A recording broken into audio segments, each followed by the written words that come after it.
Hello guys, आप सभी साथियों का अपने यूट्यूब चैनल सत्या एजुकेशनल में स्वागत करता हूँ। गाइज, आज हम paper third subject technological perspective of education शिक्षा के तकनीकी परिप्रेक्ष्य में 10 महत्वपूर्ण क्वेश्चनों के बारे में आपके सामने डिस्कस करूँगा, जो एग्ज़ाम की दृष्टि से महत्वपूर्ण हो सकते हैं। तो देर न करते हुए अपने पहले क्वेश्चन की ओर बढ़ते हैं। तो पहला क्वेश्चन है, शैक्षिक तकनीकी को परिभाषित कीजिए। इसके प्रकार एवं महत्व का उल्लेख कीजिए।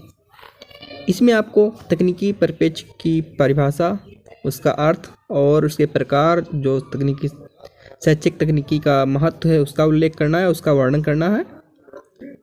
और इसमें हमने हिंदी और इंग्लिश दोनों पैटर्नों को आपके सामने प्रस्तुत करूँगा वीडियो में, जिससे कि इंग्लिश वाले जो विद्यार्थी हैं उनको भी क्वेश्चन को समझने में कोई प्रॉब्लम ना हो।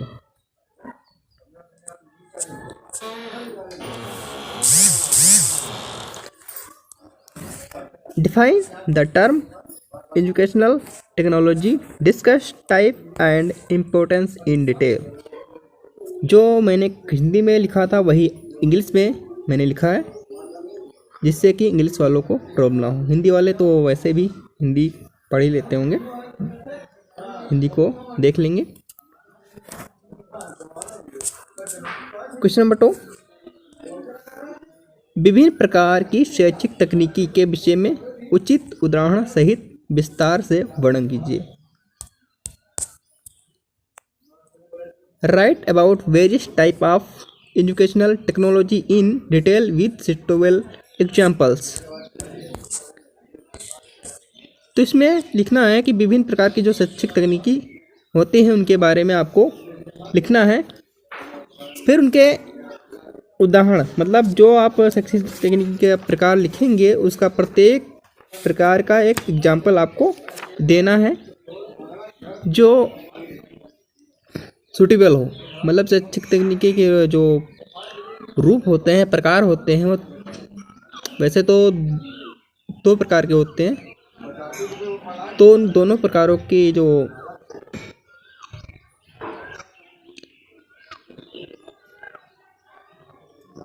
उदाहरण हैं उनको आपको विस्तार से वर्णन करना है। क्वेश्चन नंबर 3, शिक्षण से आप क्या समझते हैं? शिक्षण की विभिन्न अवस्थाओं का वर्णन कीजिए। इंग्लिश में देखिए, what do you understand bye teaching, describe in detail about different phase of teaching. मतलब जो शिक्षण की अवस्थाएं होती हैं उनका वर्णन करना है कि कौन कौन सी शिक्षण की अवस्थाएं होती हैं और शिक्षण से आप क्या समझते हैं, उसका अर्थ देते हुए, डिफिनीशन देते हुए फिर उसका वर्णन करना है। लास्ट में बताएंगे कि किस यूनिट से आपको कितना याद करना है और कितने क्वेश्चन कितनी यूनिट से आएंगे। क्वेश्चन नंबर 4, शिक्षण के स्तरों से आप क्या समझते हैं? इन स्तरों का उल्लेख कीजिए तथा इसकी प्रमुख विशेषताओं की चर्चा कीजिए। इसमें आपको शिक्षण के जो स्तर होते हैं उससे आप क्या समझते हैं उसका अर्थ पहले देंगे, फिर उसकी परिभाषा देंगे। फिर अगर आप का टाइम बचता है तो उसकी विशेषताएं भी लिख सकते हैं। फिर उसके बाद विशेषताएं तो पूछी गई हैं इसमें। फिर आप उन जो शिक्षण के स्तर होते हैं उन शिक्षण के स्तरों का वर्णन करना है। जैसे शिक्षण के 3 स्तर होते हैं, स्मृत, समझ एवं चिंतन। इंग्लिश में बता दें, मेमोरी, अंडरस्टैंडिंग एंड रिफ्लेक्शन। इन तीनों की जो विशेषताएं होती हैं उनका वर्णन करना है, विशेषताओं का, वो आप करेंगे एग्जाम में। फिर इंग्लिश में देखिए, what do you understand by the term levels of teaching, name these levels and discuss their essential features. Question number 5, शिक्षण अधिगम प्रक्रिया के लिए प्रयुक्त विभिन्न शिक्षण विधियां एवं व्यू रचनाओं के नाम बताइए, इनमें से किसी दो की विस्तार से चर्चा कीजिए। यहाँ पर हम बता देते हैं कि व्यूह रचनाओं के मतलब इसका अर्थ होता है रणनीतियाँ, और शिक्षण विद्या तो आप जानते ही हैं शिक्षण विद्या कौन कौन सी होती हैं। व्यूह रचनाएँ उनका वर्णन करना, जो भी रणनीतियाँ होती हैं उनके बारे में उनका वर्णन करते हुए शिक्षण विधियों। पहले तो आप नाम बताएंगे शिक्षण विधियों व्यूह रचनाओं का या रणनीतियों का, फिर उसके बाद किन्हीं दो विधियों के जो शिक्षण विधियाँ होती हैं उनके ऊपर दो विधियों को डिटेल में लिखना है। जैसे व्याख्यान विधि हो जाएगी, प्रदर्शन विधि हो जाएगी, कथन विधि हो जाएगी, दृष्टांत विधि हो जाए, समस्या समाधान, योजना विधि, मस्तिष्क उन्मूलन एवं परिचर्चा विधि। इसमें से 4 महत्वपूर्ण होती है एग्जाम के लिए। पहले नंबर पे व्याख्यान विधि, नंबर 2 प्रदर्शन विधि, नंबर 3 समस्या समाधान विधि और नंबर 4 योजना विधि। अगर इन चारों में से किसी दो को अगर याद कर लेते हैं तो इसमें से ही अगर टिप्पणी करना आता है तो इन चारों विधियों में से ही आएगा। फिर इंग्लिश में देखिए, name different type of teaching and strategies used in carrying out the process of teaching learning, discuss the any 2 of them in detail. Question number 6, निम्नलिखित पर टिप्पणी कीजिए। Write notes on part A e learning मतलब एक 16 number का अगर question है तो पार्ट ये पहला पार्ट हो जाएगा 8 नंबर का, दूसरा पार्ट हो जाएगा 8 नंबर का, यानी कि 16 नंबर का टोटल क्वेश्चन आएगा। तो पार्ट 1 जो होगा, पार्ट ए 8 नंबर का, पार्ट बी 8 नंबर का, टोटल कितना हुआ 16 नंबर का होगा। तो इस हिसाब से दोनों जो पार्ट होंगे कम से कम 3 पेज यानी कि 6 पेज इसमें लिखना पड़ेगा। तो इससे बेटर है कि एक सिंपल क्वेश्चन आप उठाइए उसको लिखिए। अगर इस प्रकार का क्वेश्चन लिखते हैं तो इसमें नंबर काटने की संभावना बहुत कम होती है।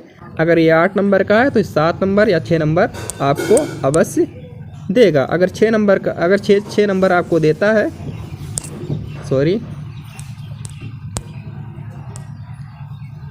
अगर आपको 6 नंबर देता है दोनों क्वेश्चन में, टोटल 12 नंबर हो जाएंगे आपके। अगर 7 नंबर देता है तो 14 नंबर हो जाएंगे। तो इस प्रकार जो कि पार्ट वाइज आप लिखते हैं तो उसमें नंबर काटने की संभावना कम होती है। अगर पूरा एक टोटल लॉन्ग मतलब सिंपल क्वेश्चन उठाते हैं जो कि पार्ट में डिवाइड नहीं होता है तो 16 नंबर का होता है। तो उसमें आपको 10 से 12 नंबर तक आपको देता है जो सिंपल क्वेश्चन लिखा होता है। तो पार्ट ए है ई लर्निंग के विषय में विस्तार से आपको बताना पड़ेगा। कम से कम ई लर्निंग का अर्थ बताइए, प्रकृति बताइए, विशेषताएं बताइए, ई लर्निंग के प्रारूप शैलियाँ अगर आपको समय मिलता है तो उसको लिखिए, वरना लिखने की आवश्यकता नहीं है इसमें। फिर पार्ट बी श्रव्य दृश्य सामग्री ऑडियो विजुअल एड्स। श्रव्य सामग्री को एक वर्गीकरण कर दिया, या पहले इसको बताइए श्रव्य दृश्य सामग्री से आप क्या समझते हैं, ऐसे क्वेश्चन आप बना लीजिए। फिर श्रव्य दृश्य सामग्री कौन कौन सी होती हैं उनका वर्णन कीजिए। तो पहले इसका वर्गीकरण करना है, मतलब श्रव्य दृश्य सामग्री के वर्णन कर दीजिए, श्रव्य सामग्री अलग कर दीजिए, दृश्य सामग्री अलग कर दिए, फिर श्रव्य और दृश्य सामग्री अलग, मतलब 3 पार्ट में इसको डिवाइड करिए और तीनों को आप लिखिए। क्वेश्चन आपका लंबा हो जाएगा, आंसर इसका लंबा हो जाएगा, 3 पेज आराम से इसमें भर जाएंगे। क्वेश्चन नंबर 7, निम्नलिखित पर टिप्पणी कीजिए। राइट नोट्स ऑन, लिखना है, इस पर टिप्पणी करना है। इसी प्रकार का, इसी मॉडल पर आपका प्रश्न पत्र आएगा एग्जाम में। तो पार्ट ए व्याख्यान कौशल, पार्ट 2 सूचना एवं संप्रेषण तकनीकी, दोनों को डिवाइड कर लीजिए 8 नंबर का। तो कम से कम 3 पेज या फिर 2 से 3 पेज, 2 से 3 पेज, इसी के बीच में रेंज में होना चाहिए क्वेश्चन आपका। तो ये नहीं हो सकता है कि व्याख्यान कौशल में पूछ लिया गया फिर सूचना संप्रेषण तकनीक पूछ लिया गया। इसका जो होगा सीक्वेंस, मतलब जो हमने पहला क्वेश्चन जो 6ठा क्वेश्चन बताया था उसमें व्याख्यान कौशल और उसका एक पार्ट उठा ले, फिर उसका क्वेश्चन नंबर 6 का एक पार्ट उठा के क्वेश्चन नंबर 7 में रख दो। किस प्रकार, मतलब सीक्वेंस चेंज हो सकता है यूनिट वाइज। फिर क्वेश्चन नंबर 9,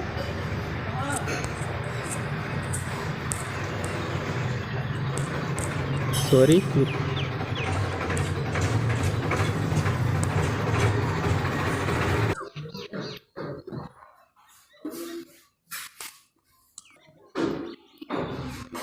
क्वेश्चन नंबर 8, शिक्षण प्रतिमान से आप क्या समझते हैं? इसके प्रकारों का वर्णन कीजिए। इंग्लिश में देखिए, what do you mean by models of teaching, discuss type in detail. Question को समझाते हैं।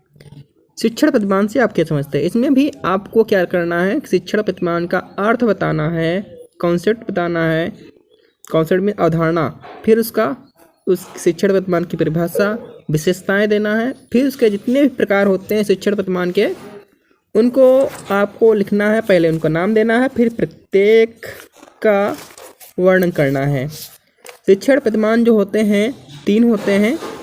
पहला होता है समूह जात प्रतिमान, अग्रिम संगठक प्रतिमान, एवं जो और होता है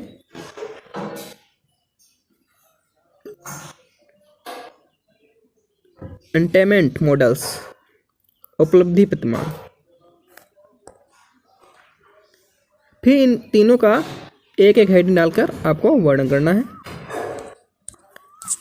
क्वेश्चन नंबर 9, निम्नलिखित पर टिप्पणी कीजिए। Write notes on part A.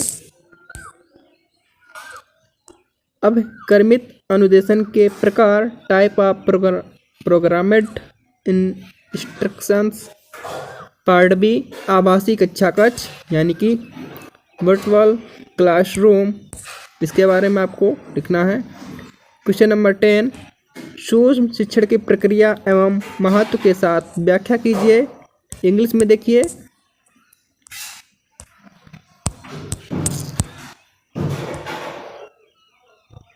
Explain the micro teaching with its process and importance. सूक्ष्म शिक्षण को से आप क्या समझते हैं, उसको एक्सप्लेन करते हुए प्रोसेस और महत्व को बताना है सूक्ष्म शिक्षण का। अगर वीडियो अच्छा लगे तो लाइक और शेयर करना ना भूलें, और आपके जो फ्रेंड्स हैं उनको भी इस वीडियो को शेयर कर दें, जिससे कि इस वीडियो का लाभ उनको भी मिल सके। अगर हमारे चैनल पर नए हैं तो हमारे चैनल को सब्सक्राइब कर लें, जिससे कि इसी प्रकार की एस्थेटिक वीडियो मिलते रहें।